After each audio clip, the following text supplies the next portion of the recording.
An Indian Air Force pilot was killed in a MiG-21 fighter jet crash in Punjab's Moga district.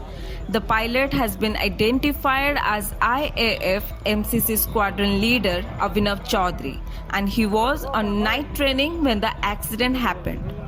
The local police team and IAF officials from Bathinda and Halwara airbase reached the spot soon after the incident.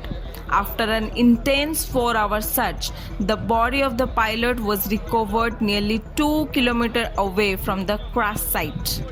However, there was no other loss of life, no house or other structure suffered any damage in the village.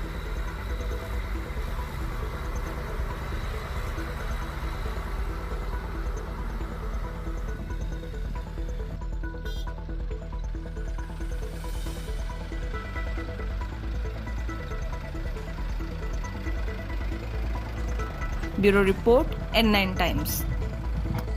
Please like, share and subscribe to our channel, and your comments are valuable as well.